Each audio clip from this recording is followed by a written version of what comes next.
Hello everyone भाई, कैसे हैं आप? तो बहुत ही बढ़िया होंगे। तो अभी शुरुआत करेंगे आपके अर्थमेटिक के किसकी पार्ट 5 की। आप अगर पहले 4 पार्ट देख चुके हैं, बढ़िया से देख लीजिए क्योंकि ये आपके पेपर के लिए बड़े इंपॉर्टेंट होंगे, ठीक है। और अगर आप पहली बार हैं चैनल पर तो बिल्कुल आप ऐड हो सकते हैं। अगर आपको वीडियो अच्छा लगता है तो आप लाइक भी कर सकते हैं। एक एक बात को हम समझेंगे, कैसे क्वेश्चंस पेपर में पूछे जा रहे हैं उनकी बात हम करने जा रहे हैं। आपका अर्थमेटिक का जो सेक्शन है वो बढ़िया से आपका डन होना चाहिए। आपको हर चीज़ के बारे में पता होना चाहिए, कैसे काम हो रहा है, किस तरीके से मूवमेंट आ रहा है, ठीक है। तो चलिए स्टार्ट करते हैं सेशन को, पार्ट 5 को। हम एक दिन अर्थमेटिक करते हैं और एकदम एडवांस का सेक्शन करते हैं, इस तरीके से मूव करते हैं। ओके, चलिए। तो पहला क्वेश्चन है आपके आज के दिन का, पढ़िए और जरा बताइए कैसे करेंगे।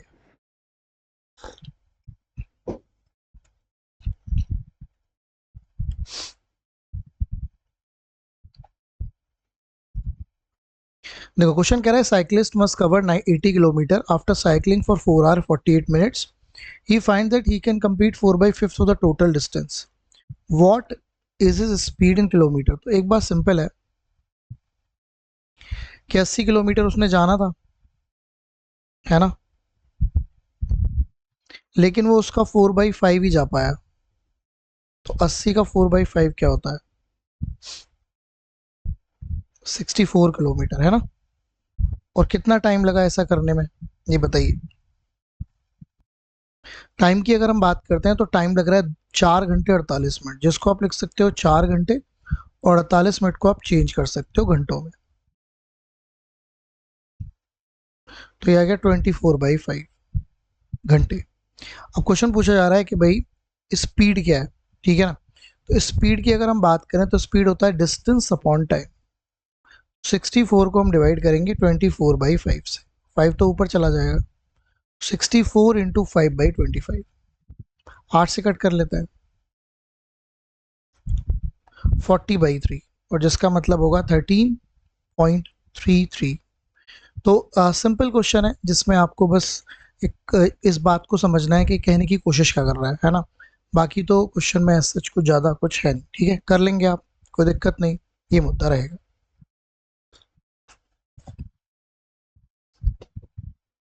ठीक है। चलिए इसको ट्राई करते हैं, पढ़िए और ज़रा बताइए। ये सारे बनाओ तो बेस्ट क्वेश्चन से, ध्यान रखिएगा। एक एक क्वेश्चन का इंपॉर्टेंस है जिसको आपको जानना है। अगर आप एक क्लैरिटी में समझ जाते हैं तो बड़ा ही आसान हो जाएगा आपके लिए, ठीक है। चलिए बताइए कैसे करें। सारा ने इन्वेस्ट करा अमाउंट, ठीक है, 3 डिफरेंट स्कीम में। एम एन ओ ने एस आई रेट पर 10%, 12% और 15% पर। इफ द टोटल इंटरेस्ट एक साल के बाद 2282 रुपये आया, है ना। तो एक कुछ और बात है फिर नीचे जिसको हम पढ़ते हैं, ठीक है, समझते हैं। तो रेट्स तो आपको मिल गए एम एन ओ के, एम एन और ओ। एम का रेट है 10%, एन का रेट है 12%, और आपका जो ओ का रेट है वो है आपका 15%, राइट। अब इस बात को समझते हैं। Amount invested, amount invested scheme O was 180% of the amount invested in scheme M. तो जो ओ में पैसा इन्वेस्ट हुआ है 180% है, जो ओ एम में इन्वेस्ट हुआ है। And 250% of the amount invest in scheme है, मतलब ओ की बात हो रही है। ये 250% हो गया किसका? एन का। क्लियर। अब यहाँ से अगर आप इसका सॉल्यूशन बनाने की कोशिश करें, तो आप सभी के नीचे परसेंटेज हटा देंगे, तो इसका आपको रेशो क्रिएट करना पड़ेगा, ठीक है ना। ठीक है, तो देख लेते हैं सबसे पहले। तो यहाँ से अगर मैं ऐसा कर लेता हूँ, इसको ऐसे कर लेता हूँ, 180/100,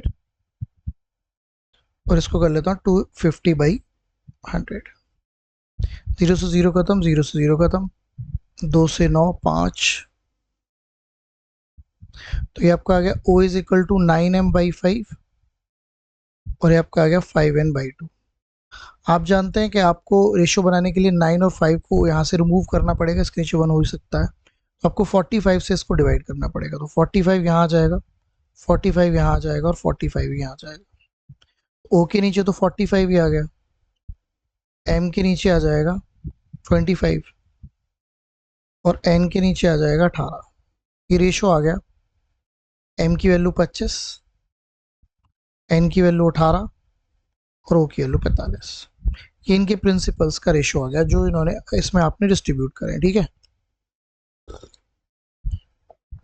अब आपको क्या करना है, टोटल इंटरेस्ट 1 साल बाद ही मिल रखा है तो आप इसकी बस मल्टीप्लाई कर दीजिए।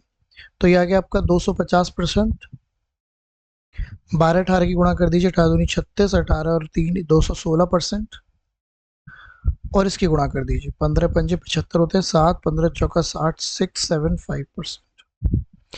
इन परसेंटेज की वजह से आपको ये 2282 रुपीज़ मिले हैं, तो इनको एक बार ऐड कर लेते हैं, 250, 216 और 675।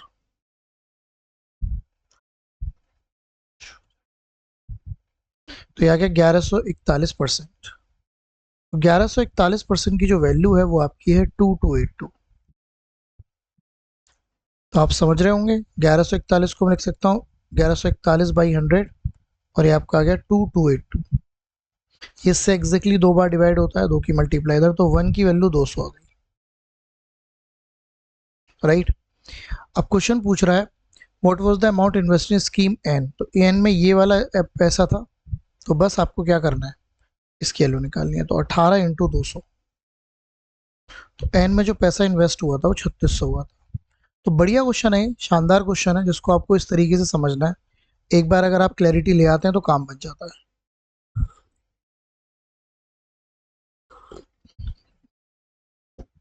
ठीक है, बात समझ आई। तो ये पूरा प्रोसीजर को समझना है, कैसे इसको डील करना है, इसके ऊपर कैसे काम होना है, ये सबसे इंपॉर्टेंट पार्ट है। ओके, चलें स्टार्ट करें। चलो तो आगे चलते हैं, आगे बढ़ते हैं, ठीक है। दोबारा से देख लिया करो, दोबारा से समझ लिया करो, क्या इसमें कंसर्न है वो आपको जानना है। इसको पढ़ो। 36,000 annual bonus is distributed among sales marketing and operation 4:5:3 के रेशो में। Marketing uses 3,000 for team building, 15,000 for an intern. तो सबसे पहले डिवाइड कर लेते हैं। तो 36,000 रुपीज थे और उनको आपको 3 हिस्सों में डिवाइड करना है, सेल्स, मार्केटिंग और ऑपरेशन, 4 5 और 3 के रेशो में। तो अगर आप ध्यान दें तो इनको जोड़ लीजिए, तो 12 यूनिट की जो वैल्यू है वो 36,000 है, तो 1 यूनिट की जो वैल्यू आएगी वो 3,000 आ जाएगी। मतलब सेल्स में 12,000 रुपये खर्च हो रहे हैं, और मार्केटिंग में अगर मैं बात करूं 15,000 खर्च हो रहे हैं, और ऑपरेशंस की बात करूं तो 9,000 खर्च हो रहे हैं, ठीक है। ओके, अब क्वेश्चन को आगे बढ़ाते हैं। क्वेश्चन कह रहा है marketing uses 3,000 for team building and 1,500 for an intern. तो मार्केटिंग में टोटल 15,000 रुपये थे, उसमें से 4,500 रुपये आपने ये सब करने में यूज कर लिए, तो 11,000, एक 10,500 रुपये बचे। कितने रुपए बचे? 10,500 रुपये। चलिए आगे बढ़ते हैं। The allocation of the rest of the top 2 performer is 5:4। अब ये जो 10,500 रुपये हैं, इनको आपने टॉप कोई परफॉर्मर है उनमें डिस्ट्रीब्यूट कर दिए 5:4 में। तो टॉप परफॉर्मर में से स्मॉलर शेयर किसका है? तो आपको बेसिकली 10,500 का स्मॉलर शेयर निकालना है, तो 4 अपॉन टोटल 9 से आप डिवाइड कर सकते हैं, 3 से कर लीजिए,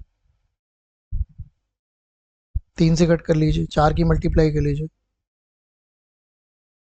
14,000 को आपको 3 से डिवाइड करना है, तो कुछ ये आ जाएगा आंसर 46.67, है ना। तो बढ़िया क्वेश्चन है जिसके ऊपर हम काम करने जा रहे हैं। एक एक चीज़ आपको समझनी है इसमें, देखो सिस्टमेटिक वे में चलना है, कौन कहाँ कैसे हो रहा है, ये सबसे इंपॉर्टेंट पार्ट है। वो अगर आपको क्लियर हो जाता है तो बड़ा आसान है, ठीक है, कर लेंगे। चलें, चलो तो आगे बढ़ते हैं,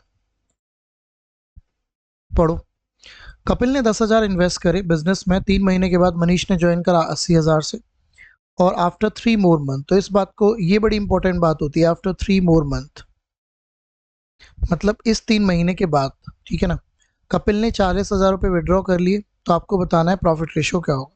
सबसे पहले कपिल ने स्टार्ट करा था 1,00,000 रुपये से, है ना, और मनीष आया था 3 महीने बाद 80,000 रुपये से।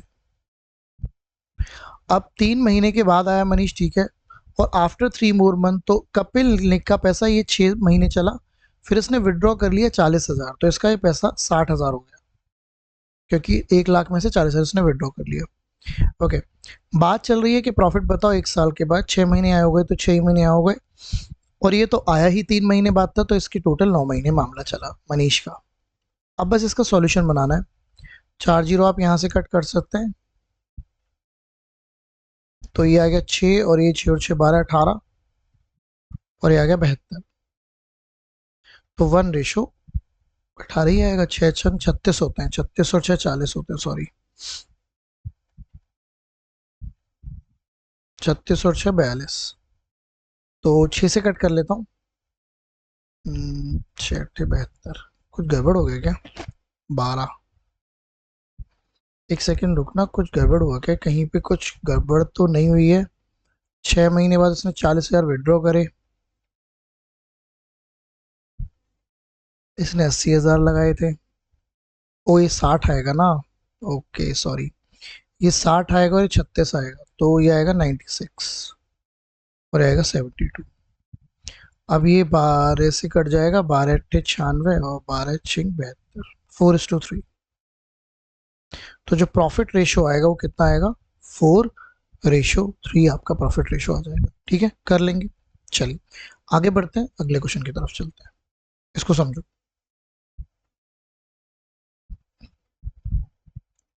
ए ने 60,000 रुपये लगाए और बी ने 90,000 रुपये लगाए। अब ए ने इन्वेस्ट करे 10 महीने के लिए, बी ने करे 8 महीने के लिए, टोटल प्रॉफिट है 40,000। देखो ये बड़े आसान क्वेश्चन हो जाते हैं, कुछ आसान होते हैं कुछ बढ़िया भी होते हैं। ए ने 60,000 लगाए और बी ने कितने लगाए बताइए? 90,000। और ए ने पैसा जो लगाया है वो 10 महीने के लिए लगाया, और बी ने जो पैसा लगाया वो 8 महीने के लिए लगाया। तो यहां से आप रेशो क्रिएट कर सकते हैं।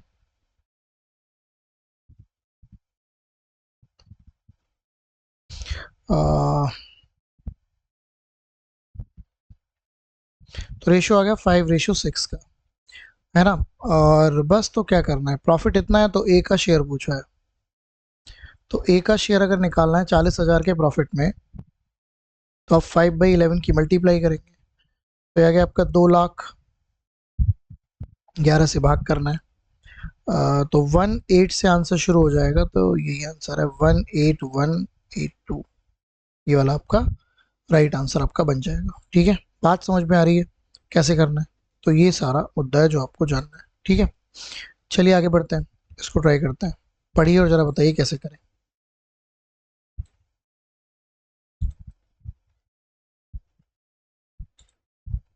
The overall average salary for all employee in an office is 16,000. Officer earn an average salary of 28,000, जबकि नॉन ऑफिसर जो है उनका एवरेज सैलरी है 10,000। तो they are 15 officer, determine the number of non officer. देखो इस क्वेश्चन को देखते ही दिमाग में कुछ आना चाहिए, अगर वो आ जा रहा है तो काम फिट है। जैसे ओवरऑल एवरेज सैलरी सभी एम्प्लॉय की आपको गिवन है, ओवरऑल एवरेज सैलरी सभी एम्प्लॉय की आपको गिवन है। ठीक है, और ऑफिसर हैं इसमें, और आपके अदर नॉन ऑफिसर एम्प्लॉय हैं, नॉन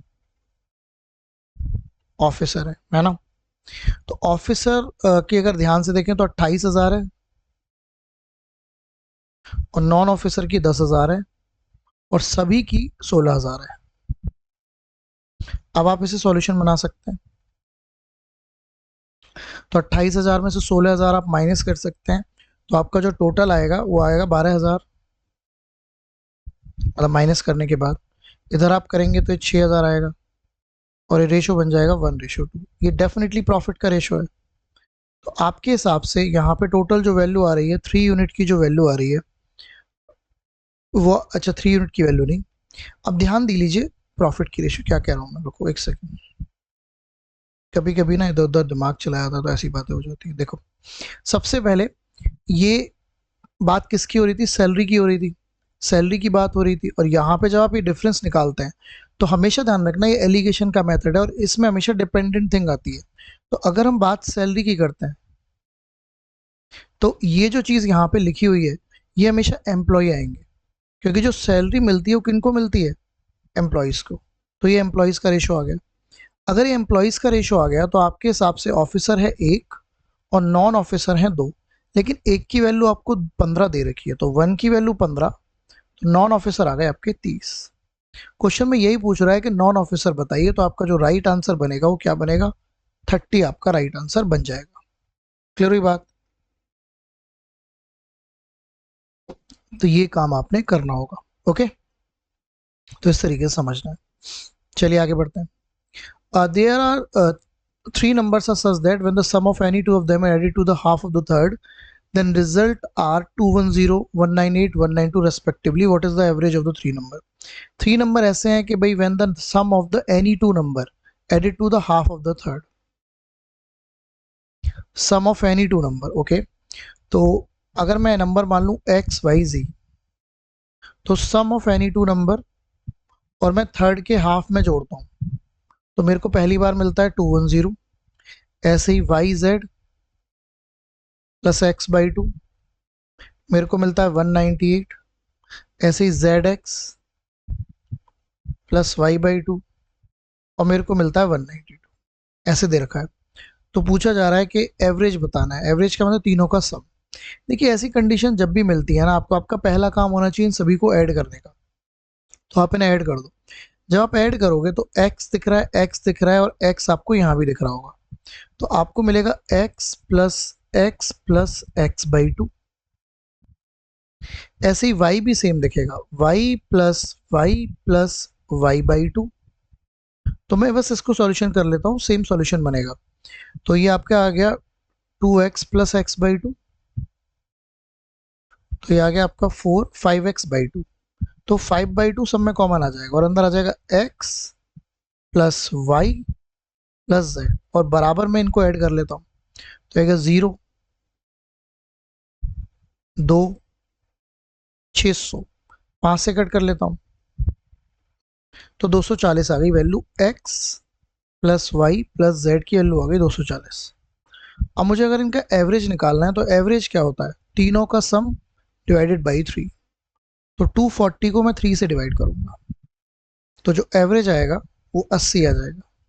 80 आपके इस क्वेश्चन का राइट आंसर आपको देखने को मिल जाएगा। इस तरीके से आप इस क्वेश्चन को डील करेंगे, ठीक है। मैं अब आपको बस ये बताने की कोशिश कर रहा हूँ कि ये कंडीशन हर बार थोड़ी सी बदल जाती है, बट जब भी ऐसे 3 वेरिएबल्स की बात कर रहा हो और ऐसे कंडीशन दे रखी हो कि इसका सम और ये सब, तो आपको पहला काम सम का करना होगा, इनको जोड़ना होगा। जोड़ के आपको कंडीशंस इजीली समझ में आ जाती है और आपको मिल जाता है जो आपको चाहिए। बस ये समझना है। ओके, चलो इसको समझते हैं। In a competitive exam with 120 question, there are 3 sections: general knowledge, reasoning, English. A candidate answers 70% of GK, 50% of, सबसे पहले देख लेते हैं। GK में टोटल मार्क्स हैं 20, रीजनिंग में टोटल मार्क्स हैं 50, मतलब 50 क्वेश्चन, और इंग्लिश में टोटल है 50 क्वेश्चन। ठीक है, 70% उसने जीके में करा, रीजनिंग में उसने 50% किया, और इंग्लिश में उसने 30% किया, और मिनिमम पासिंग स्कोर है 60%। चलो देखते हैं। 70% का मतलब 14 नंबर इसमें से लाया, 50% का मतलब 25 नंबर यहाँ पे लाया, 30 का मतलब 15 नंबर यहाँ पे लाया। तो जो टोटल जो नंबर लाया है, अगर इनको आप जोड़ दें, 54 नंबर लाया है ना। क्वेश्चन है कि मिनिमम पासिंग स्कोर है 60, तो how many more question did the candidate need to answer correctly to pass. तो अगर आप इनको जोड़ लें, जो कि आपको दे रखा था 120 क्वेश्चन, इसका 60% पे पासिंग है, तो उसको किसी भी हालत में 72 नंबर लाने ही थे, और लाया 54। तो आप माइनस कर दीजिए 72 माइनस 54, तो उसको 18 नंबर और चाहिए थे अगर उसको पास होना था तो ये सारा खेल है जो आपके सामने हो रहा है। ठीक है, बात समझ आई? तो ये मुद्दा आपका रहेगा। चलो आगे बढ़ते हैं, इसको पढ़ते हैं। Find the compound interest on 7000 9% per annum for 1 year 8 month compound annually. तो प्रिंसिपल आपको 7000 मिल गया,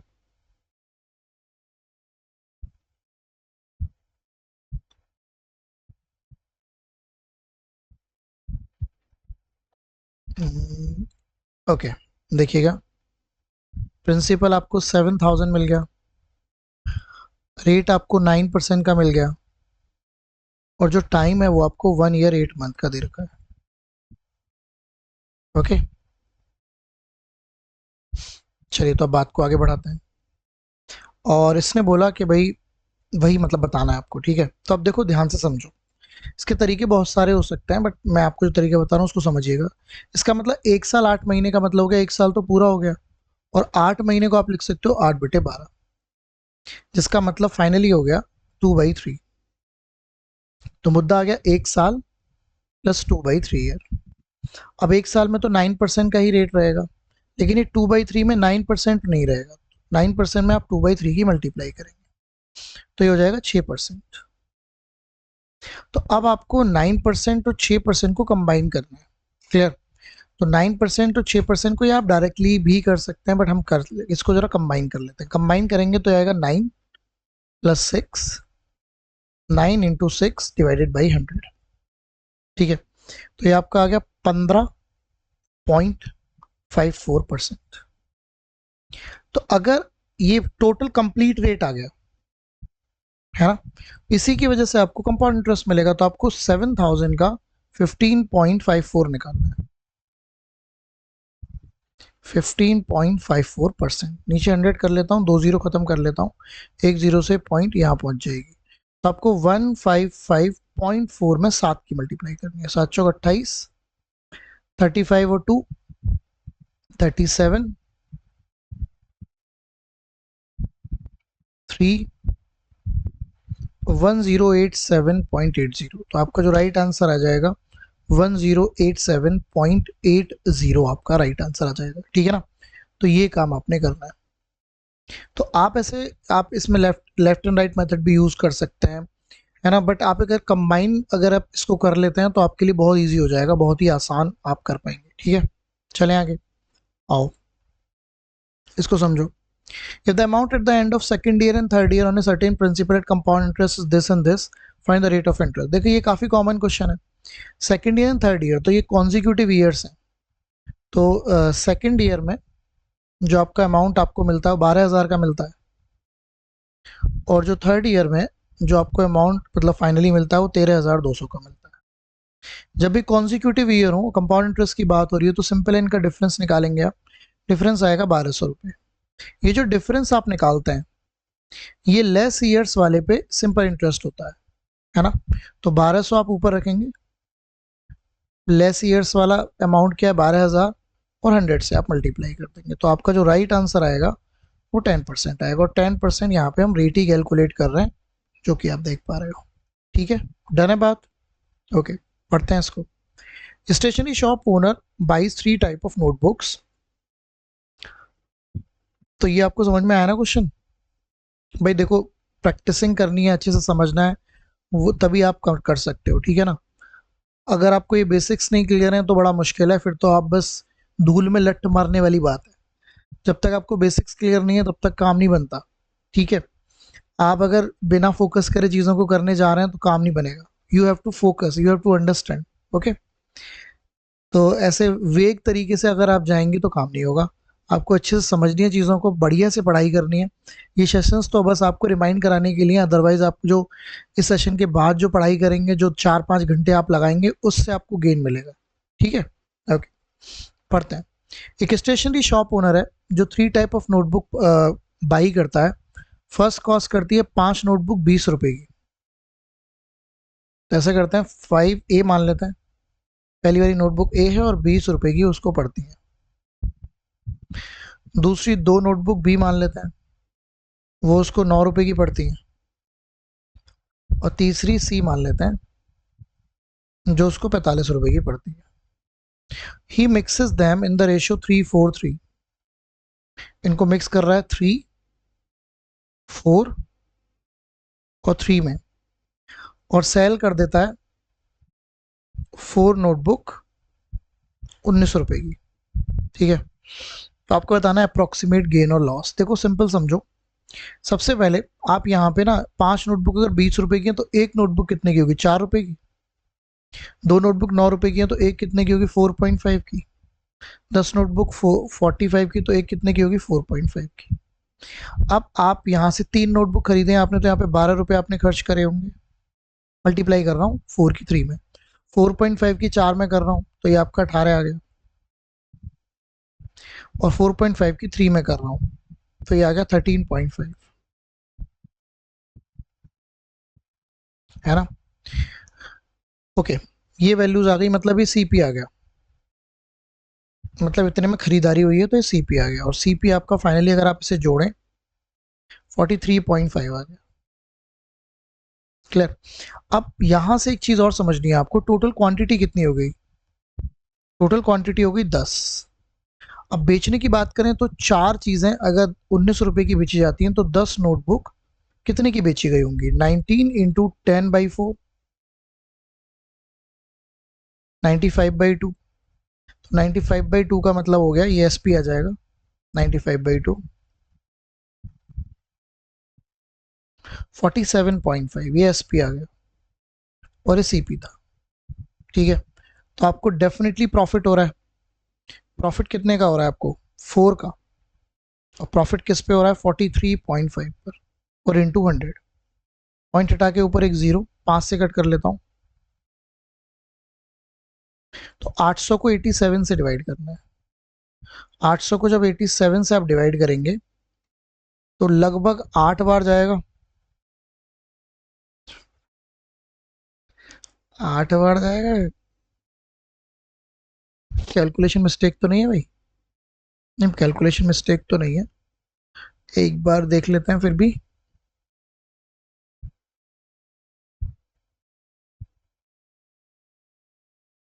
नहीं, ठीक है, तो आपका जो डिफरेंस आएगा 4 का आएगा, ठीक है, 43.5 पर। हाँ, तो ये प्रॉफिट तो आएगा, प्रॉफिट है, तो ये आंसर नहीं है, ये आंसर नहीं है, और 10 का तो नहीं है। बट मेरे को लगता है इतना तो नहीं आएगा ये, क्योंकि लगभग 90 है ना। 9 अट्ठे 72, हाँ, ये लगभग 9 के आसपास ही आएगा।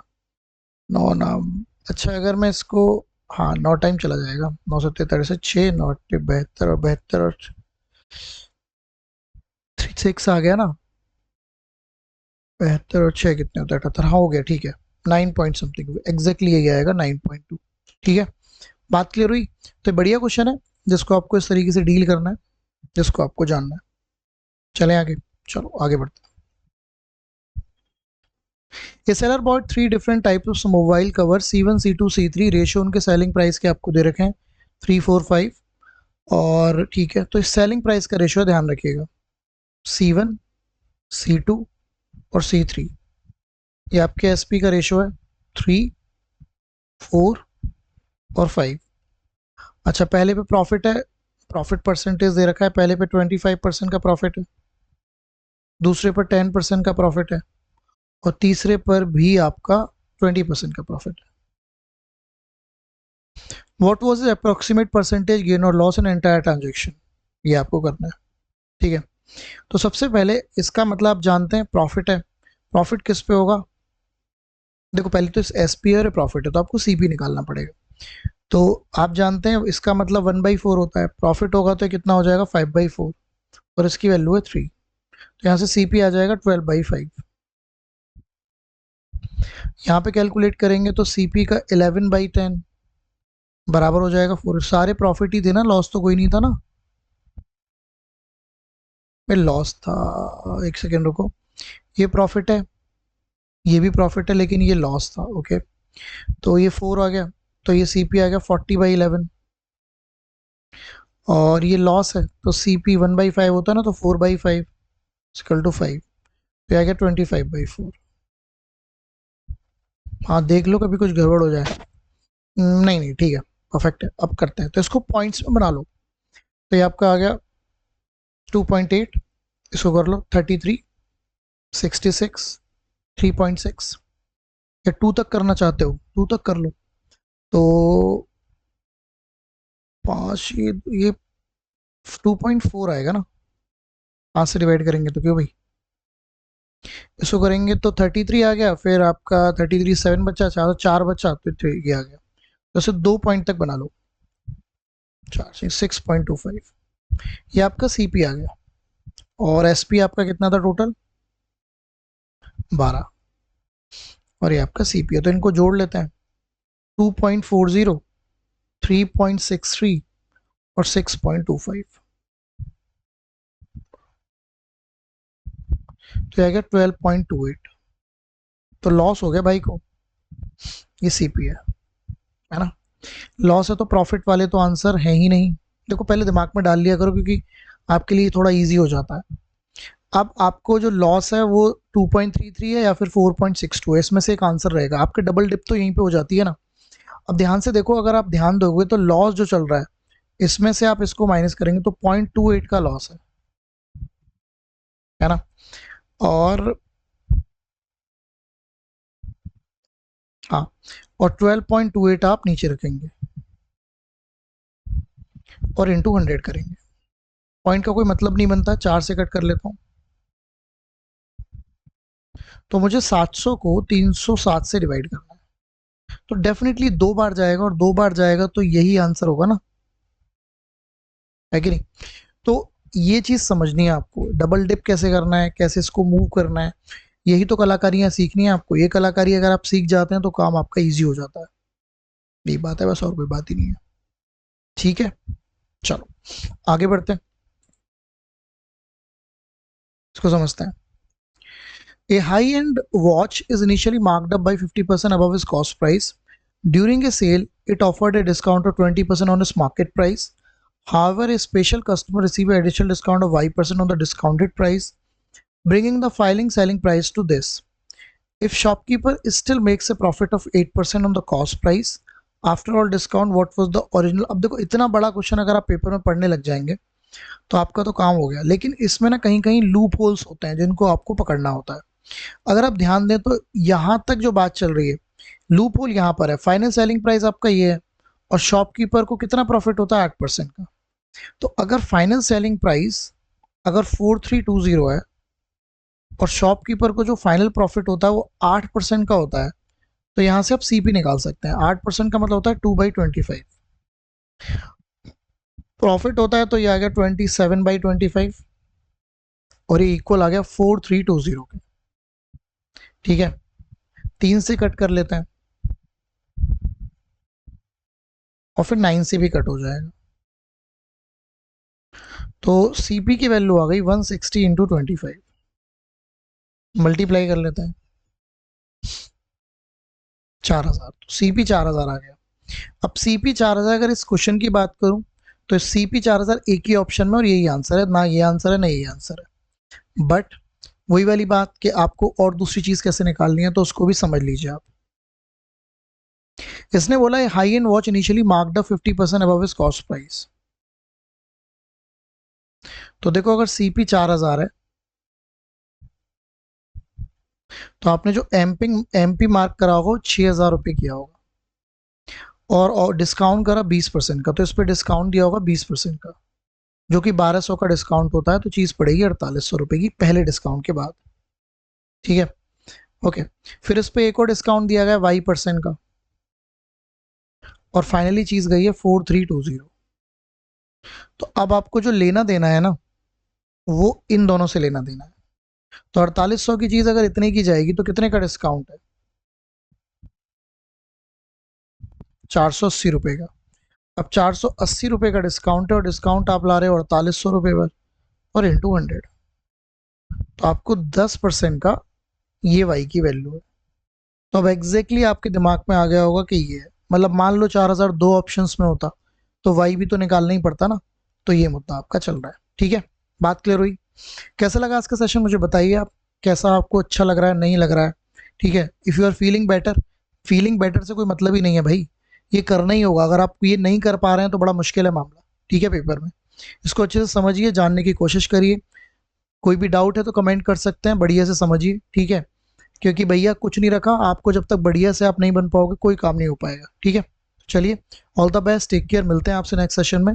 एक दिन हम एडवांस करते हैं, एक दिन हम अर्थमेटिक करते हैं। All the best, take care, bye bye.